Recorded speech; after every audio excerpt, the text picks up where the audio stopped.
Welcome to another episode of China Update, where I provide you with the most up-to-date political, economic, and geostrategic analysis on the world's number 2 economy. My name is Tony. Let's jump in. Happy Tuesday, everybody. Today's video contains a sponsored feature. The content will be labeled throughout and can easily be skipped using the chapter function below. Sponsored features are restricted to 1 to 2 per month in order to ensure the channel is financially sustainable but still primarily supported by subscribers. This is the second in 2 weeks, but only the 5th for the year. How I work with sponsors is discussed in the description below. Okay, first up. On Monday, following 2 days of PRC military exercises around Taiwan, which Beijing branded as punishment, Taiwan's new president, Lai William Lai, met with a delegation of US lawmakers.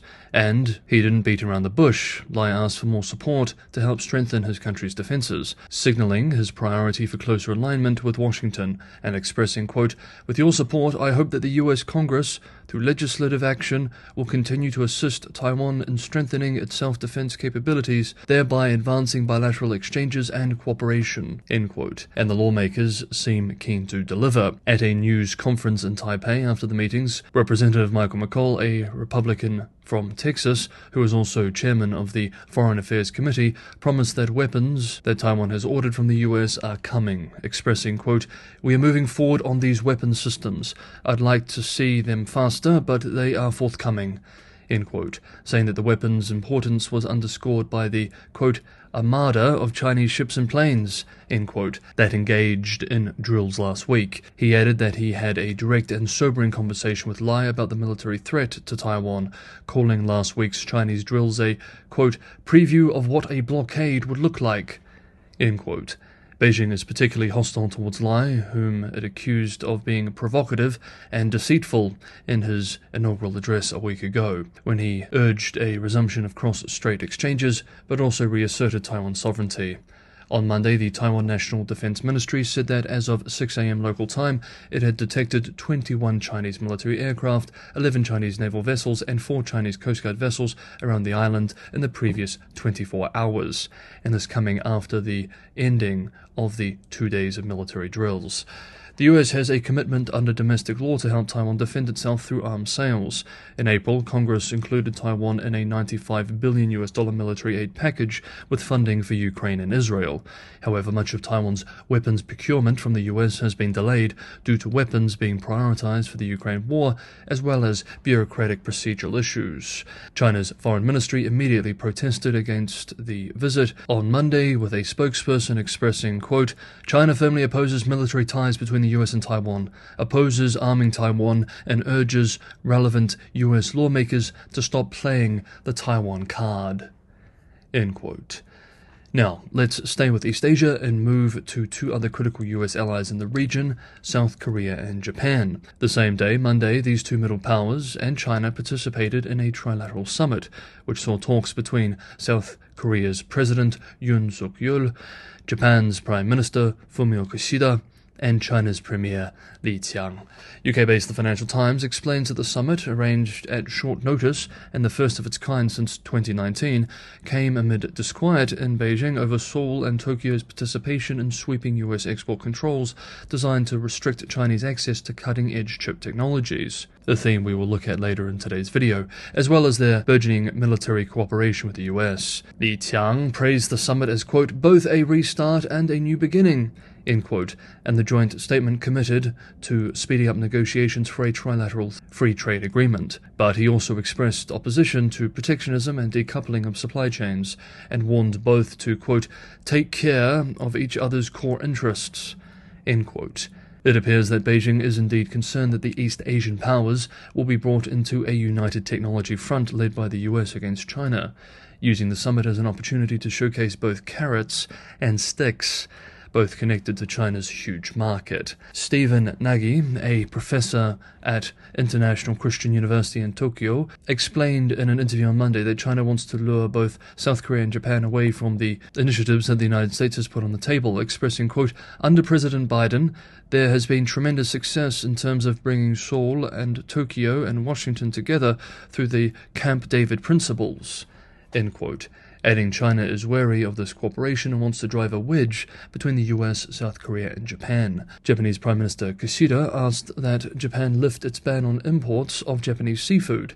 The ban imposed last year after Japan went ahead with plans to release radioactive water from its damaged Fukushima nuclear plant has cast a shadow over bilateral relations. Kishida also mentioned the importance of a stable Taiwan Strait during his talks with Li and conveyed Tokyo's, quote, serious concern, end quote, about Beijing's military expansion. Li Qiang also took the opportunity to call for greater technology investment into China, having met with Samsung leadership the day before. But, quote, it's unlikely that Korean businesses are going to want to make cutting-edge technology investments in China, given the geopolitical environment and the fact that Chinese and Korean technology companies are now direct competitors in many areas, end quote. One of the elephants in the room during the summit is that while Japan and Seoul sent their heads of government and state, respectively, Xi Jinping did not attend the talks. Quote, without the bargaining power of China's head of state, these summits are unlikely to achieve any of their goals, whether that is a future free trade agreement or anything else. End quote. Next up, another development in China's technology war with the West, but first we move to sponsored content. The world is going through a historic shift, affecting everything from geopolitics to global energy and commodity markets. For 3 decades, the US was secure in place as leader of the liberal Western world order. In this environment, the United States allowed itself to outsource mining and manufacturing to a large degree. But now there are signs of global order fragmentation. In a post-COVID and Ukraine war world, Washington and other industrialized capitals around the world recognize the importance of bringing critical supply chains and mining operations back home. This is the case with lithium, this is the case with uranium, and it is particularly the case with tin. The global supply chain for tin is facing a critical shortage, with demand for the metal increasing due to the growing use of electronics, the rise of the Internet of Things, and the renewable energy revolution. Tin is a critical component in high-tech hardware, AI, electric vehicles, robotics, and renewable technology, and is commonly referred to as the glue of metals, as it binds electrical components together.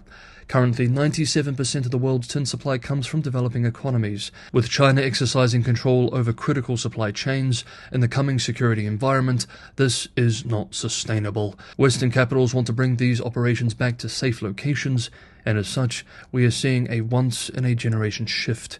It's no surprise that the price of tin has gained 31% in 2024, even more than copper has.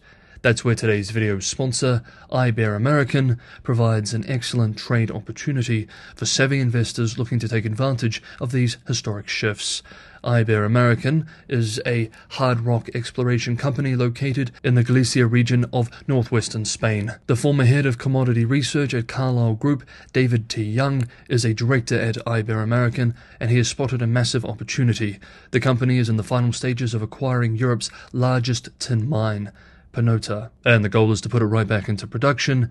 It's betting big. Western supply chains will soon need tin mined in the West. The Panota mine is slated to change ownership in a matter of a few short weeks, pending a shareholder vote and a financing to fund the project. And the company that owns it had been valued at $78 million when it was producing, whereas the acquirer, which is IBER, with its explicit purpose to resume production, is valued at only $22 million post-acquisition. This is where the opportunity is. You have an established mining company with a highly experienced team in the perfect location to take advantage of the shifting geopolitical trends on the cusp of acquiring what could be a highly undervalued asset. This is a speculative opportunity, risk, but also potential high reward, and therefore IBER is worth consideration for inclusion in any well-diversified portfolio. We remember that all investment involves risk. This is not individual investment advice. Always speak to an investment professional before making any investment decision. A big thank you to IBER for sponsoring this episode of China Update. Now we move back into regular coverage. Yesterday we learned that China has set up its third planned state-backed investment fund to boost its semiconductor industry, with a registered capital of 344 billion yuan, $47.5 billion, signaling just how much Beijing has prioritized trying to achieve self-sufficiency in semiconductors in the face of an intense technology competition with the West, which has seen the US impose a series of export control measures over the last couple of years. The third phase of the China Integrated Circuit Industry Investment Fund, also known as the Big Fund, was officially established last week and will represent the largest of the three funds. The Big Fund had raised 204 billion yuan in 2019, up from its initial funding of 138 billion yuan in 2014. This program, however, has been rocked by corruption scandals starting from 2021 that prompted an investigation of several senior executives. Back in 2022, we also covered how China's top leadership had become frustrated with a years-long failure to develop advanced semiconductors despite tens of billions in industrial support. These massive funds come amid an escalating technology race with the West that echoes efforts in Washington and European capitals to build up their own domestic semiconductor industries. Now, this new Phase 3 fund has been assembled from contributions from the Finance Ministry, local governments, state-owned enterprises, and for the first time, state-owned banks. China's Foreign Ministry is the biggest shareholder of the fund with a 17% stake and paid-in capital. China Development Bank Capital holds a 10.5% stake, showing once again that Beijing is betting big on state-run industrial policy to fight this battle. And some Western capitals, also aware of the strategic importance of these sectors, have decided to fight fire with fire. The US has extended billions of dollars in subsidies for groups to build chip plants on American soil. Indeed, the size of this new fund is roughly on par with the $53 billion in incentives under the CHIPS and Science Act, which was enacted by US President Joe Biden in 2022. Last week, a Bloomberg economics note observed that superpowers led by the US and the European Union have funneled nearly $81 billion toward cranking out the next generation of semiconductors, quote, escalating a global showdown with China for chip supremacy, end quote, adding, quote, it's the first wave of close to $380 billion earmarked by governments worldwide for companies like Intel Corp and Taiwan Semiconductor Manufacturing Co. to boost production of more powerful microprocessors, end quote. The markets were happy with the news. The shares of SMIC, China's top chip maker, jumped 7% in Hong Kong, while rival Hua Hong rose nearly 5%. Shares in Chinese etching equipment maker Naura rose more than 5%. With the help of massive state support, China's semiconductor industry continues to show its strength in producing older generation legacy chips that are widely used in cars and various consumer electronics. China's global share of mature semiconductor manufacturing capacity, covering 28 nanometer and older technologies, is expected to reach 39% by 2027, up from 31% in 2023. However, China is still far behind in the most advanced chip technology, and this is where Beijing wants to see greater dominance, and thus where the battle lines have been drawn. Quote, there is no doubt we've passed the Rubicon in terms of the tech competition with China, particularly on semiconductors. Both sides have basically made this one of their top strategic national objectives. End quote. Okay, that is today's episode of China Update. Thank you so much, everybody, for watching.